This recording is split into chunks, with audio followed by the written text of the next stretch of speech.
নমস্কার, কেমন আছেন সবাই? আমার দ্বিতীয় নম্বর ব্লগে আপনাদের সবাইকে স্বাগত জানাচ্ছি।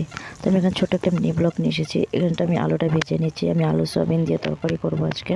তাই দেখতে পাচ্ছি সয়াবিন। আর এখানে উচ্ছে আমি কেটে নিয়েছি। এখানে টমেটো আর মরিচ কেটে নিয়েছি। তো আমার ডালটা হয়ে গেছে এখানে, আর আমার ভাতটাও হয়ে গেছে। তো আমি এখন সয়াবিন আর উচ্ছেটা আমি ভেজে নেব। তো আমাদের আলুটা প্রায় হয়ে গেছে, এখন আমি সয়াবিন দিয়ে দিব।